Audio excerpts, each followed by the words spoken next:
Hey everybody, how's it going? Hope you're doing good today. Welcome back for a little more R&R. Today I was going to talk to you about some simple DIY raised beds. And this is kind of the process that we use to build them. I know I've been posting a couple of small video montages of it, but I thought I'd just kind of walk you through the process and how we make them. So we'll start off with the raw materials here, as we like to call them. And this is just fence panels. It's old wooden fence panels. These are, a lot of times you can find this stuff on the curb, or you can contact like a local fence company in your area. They throw a lot of this stuff away, and that's where I get a majority of what I use is I get from them. But a lot of it I do still find on the curb. Real simple. Yep, got a cat's paw pry bar, hammer. Drive it underneath here. You're going to pull these 2x4 braces off. And I save all these braces. I'll show you what we use them for, but I save all the braces. Now some of these are going to be, a little bit harder than others to get apart. Sometimes you got some ring shank nails, something like that. They're a little more difficult. And you will end up sometimes with some breakage, or sometimes you'll end up with a little rot on the bottoms of some of these.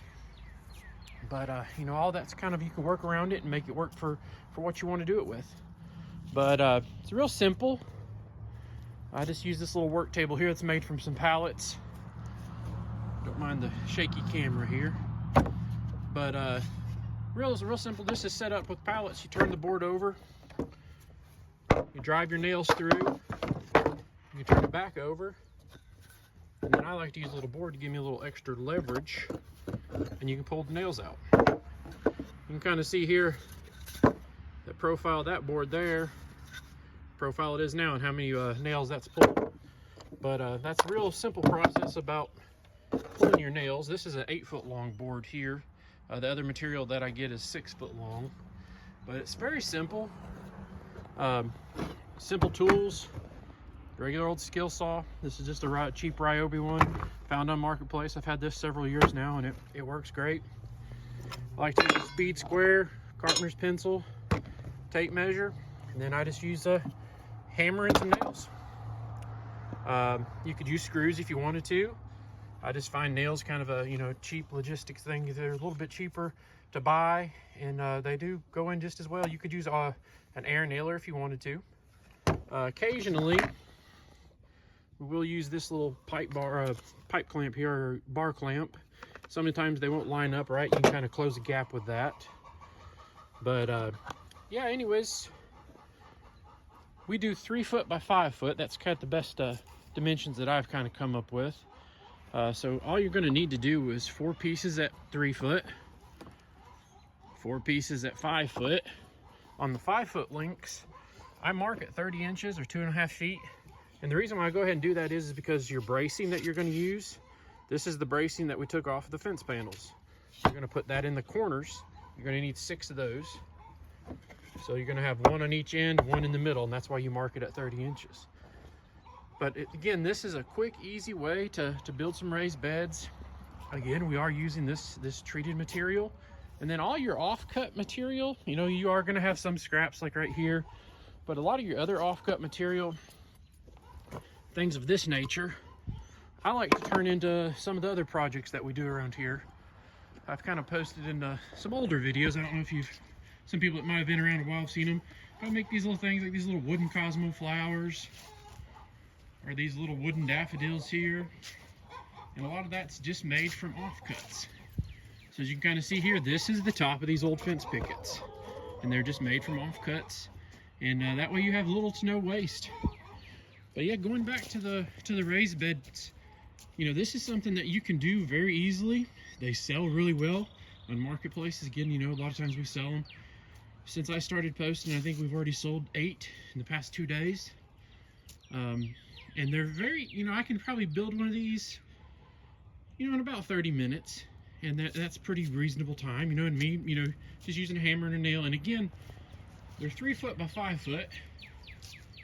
So you can kind of see here, you're going back to a brace on this end, brace in the middle, brace on the other end. So you nail your sides together with those braces, then you add your ends. And I use a 3 by 5 foot because that will fit in most minivans, most SUVs, even a station wagon. 3x5 foot will fit in those. You know, that's why, you know, they're easy to do. They're easy for somebody to haul, especially, you know, you have to think of who your clientele is. You know, they ain't just men on Marketplace, you know, looking for old lawnmowers and tractors and stuff or tools. You know, you got the soccer mom out there that's, hey, I want a raised bed, I want a little garden, and I can haul this home with me. And, you know, it works really well. But 3 foot by 5 foot works well. And again, this also goes to the fact that, again, you know, you're going to have some rock that you're going to have to cut off the ends.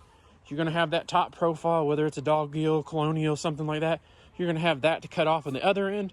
So you're going to be able to, even in a 6 foot fence, you're going to be able to get, you know, a good 5 foot out of it.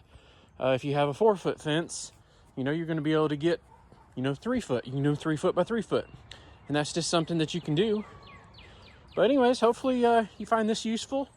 Again, you know, this is just a quick, easy DIY kind of thing. These are treated. I do understand some people, you know, they have their personal preference on treated material.